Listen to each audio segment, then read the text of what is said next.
The man who looked down on her, and the secret she refused to admit. The first time Maya Lewis met her best friend's brother, he made her feel invisible. Not deliberately. Not loudly. But in that quiet, dismissive way that told her he had already decided who she was, and that she didn't matter. The rooftop restaurant shimmered above the city, glass railings catching the glow of skyline lights as laughter and clinking glasses filled the air. Maya stood near the edge, fingers curled tightly around her drink, pretending to admire the view while trying to slow the knot in her chest. She hated events like this, corporate mixers disguised as celebrations, places where confidence was currency and humility was mistaken for weakness. Her best friend, Rachel Turner, had insisted she come. "You need a night out," Rachel had said. "No spreadsheets. No late emails. Just fun." Maya should have known better when Rachel added, almost casually, "Oh, and my brother might stop by." That brother was Daniel Turner. 33. Venture capitalist. Tech darling. The kind of man whose name appeared in headlines next to words like visionary and disruptor. The kind of man people leaned toward when he spoke, even when he said nothing important at all. Maya had heard about him for years, through Rachel's eye rolls and reluctant pride. She knew his resume better than she knew his face. And when he finally appeared, walking toward them with effortless confidence and a tailored jacket that screamed money, Maya felt something twist inside her.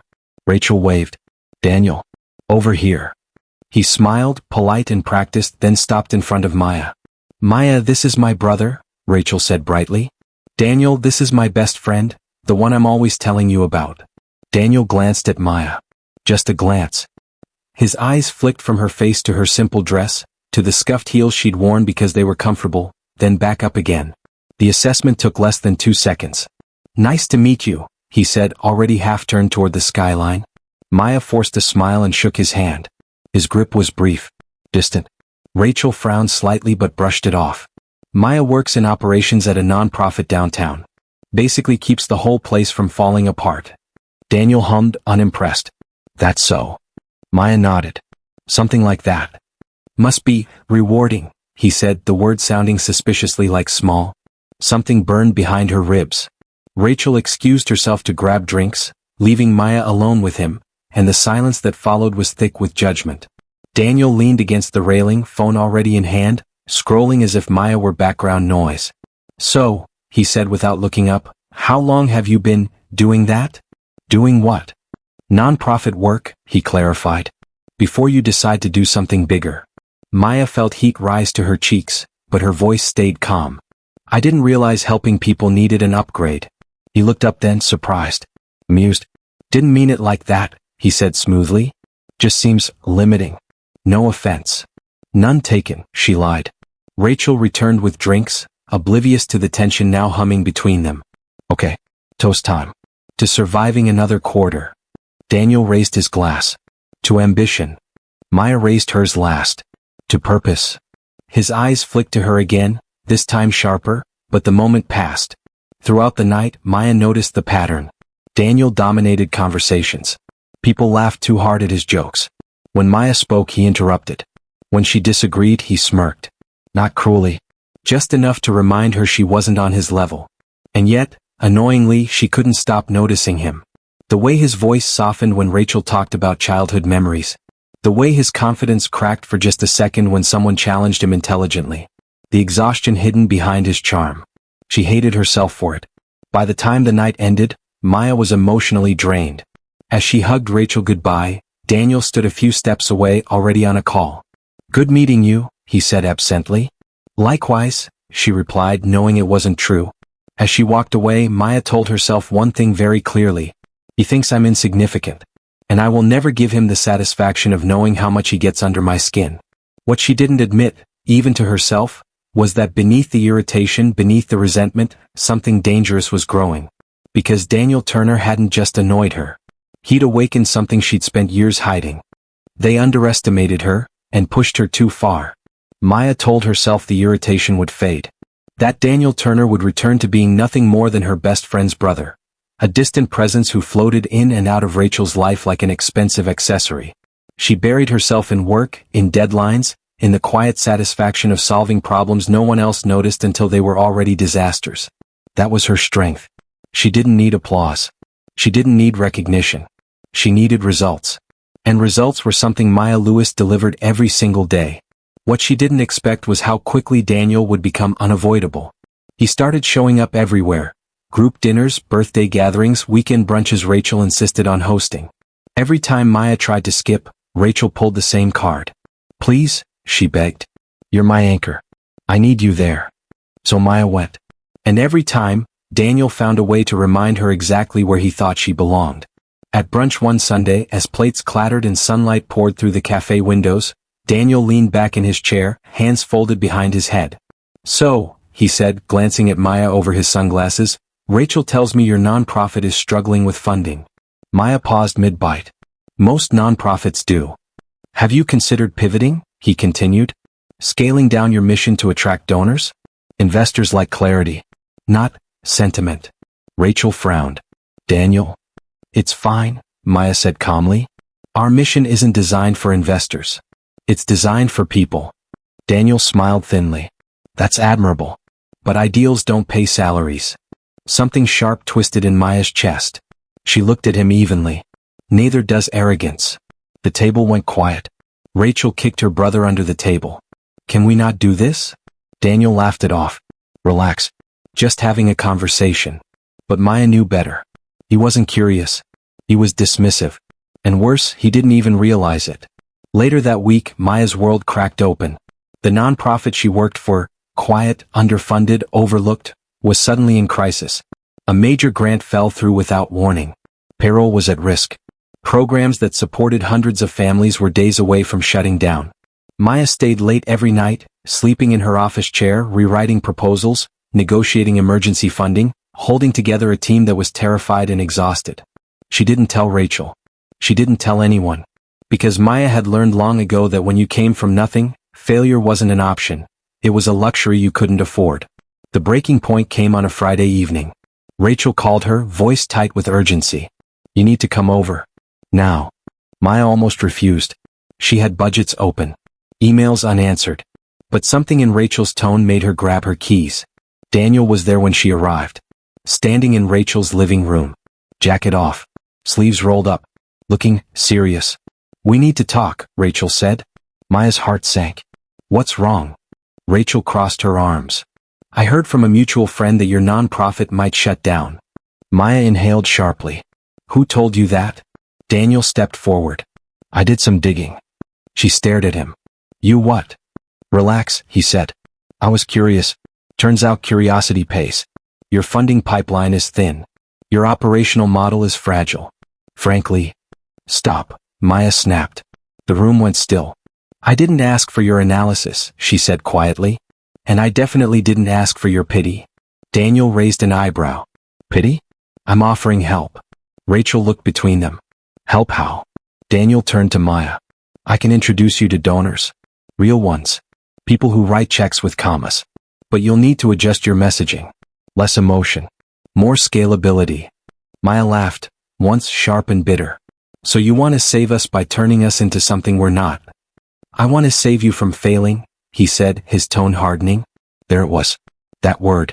Failing. Maya felt something snap. "You think I haven't fought for this?" she asked, voice trembling despite her effort. "You think I don't know the numbers? That I don't understand risk?" Daniel hesitated. She stepped closer. "You see a struggling nonprofit. I see families who lose housing if we close. Kids who won't eat. Communities that disappear because someone decided they weren't profitable." Rachel's eyes filled with tears. Daniel exhaled. "You're taking this personally." "I live this personally." Silence swallowed the room. Finally Daniel spoke, quiet, controlled, devastating. "Maybe that's the problem." Maya froze. "Maybe you're too emotionally attached to make rational decisions," he continued. "Sometimes passion blinds people." She stared at him, stunned. Rachel whispered, "Daniel?" But Maya was already backing away. "I don't need your help," she said. "And I definitely don't need your judgment." She turned and walked out before either of them could stop her. That night, alone in her apartment, Maya sat on the floor and let the tears come. Not because of the funding. Not because of exhaustion. But because the man who annoyed her more than anyone else had unknowingly touched the one wound she never let anyone see. The fear that no matter how hard she worked, people would always assume she wasn't enough. What Daniel didn't know, what no one knew, was that Maya wasn't just fighting for survival. She was hiding a truth powerful enough to change everything. And if she was pushed any further, she wouldn't stay silent. The truth she hid was stronger than their judgment. Maya didn't sleep that night. She lay on her couch staring at the ceiling, replaying Daniel's words again and again. Too emotionally attached, not rational enough, each one slicing deeper than he could possibly understand. Her phone buzzed several times. Rachel called, texted, apologized on her brother's behalf. Maya ignored every notification, because if she responded, she might say something she couldn't take back. By morning, exhaustion had burned away her anger, leaving something colder behind, resolve. She arrived at the nonprofit office before sunrise. The lights flickered on one by one as she unlocked doors, brewed coffee, and pulled up the spreadsheets that tracked every fragile dollar, keeping them afloat. Staff would arrive soon, and when they did, they'd look to her for reassurance. They always did. What they didn't know was that Maya had already made a decision. If this organization was going down, it wouldn't be because she lacked competence, strategy, or vision. It would only happen if she allowed herself to stay hidden.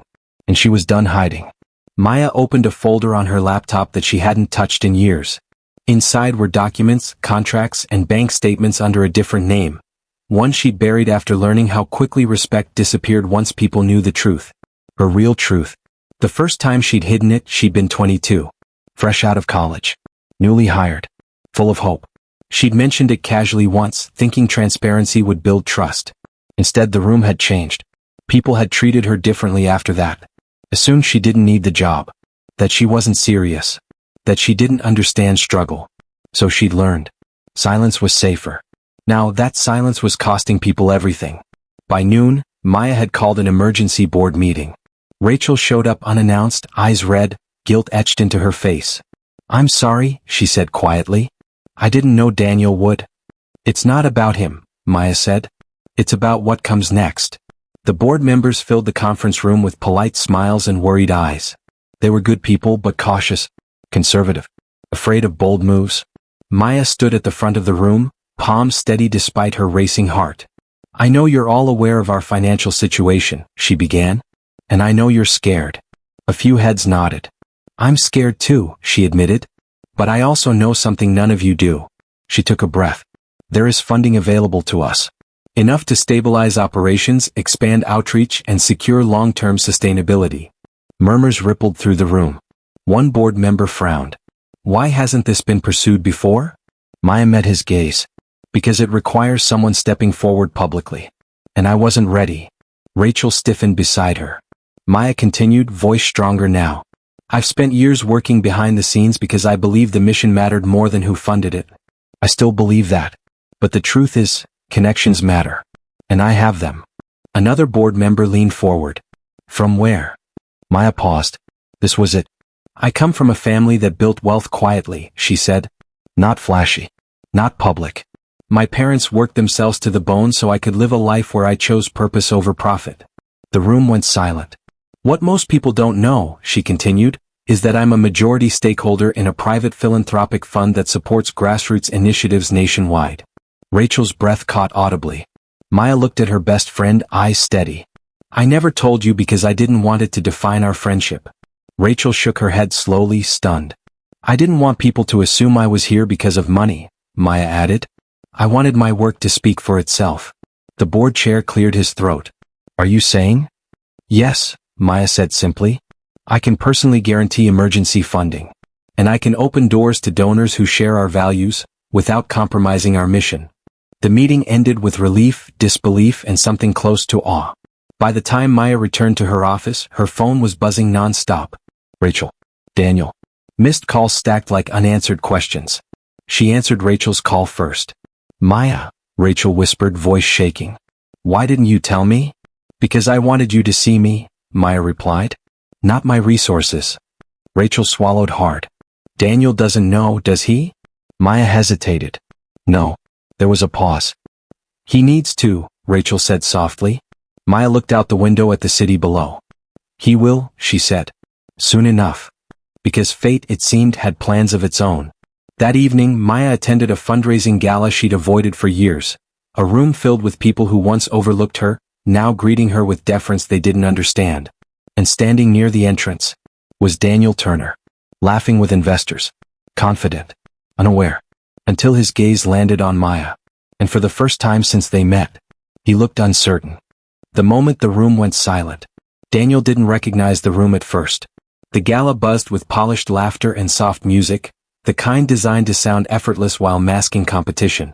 Crystal chandeliers reflected off marble floors, and conversations revolved around numbers so large they stopped feeling real.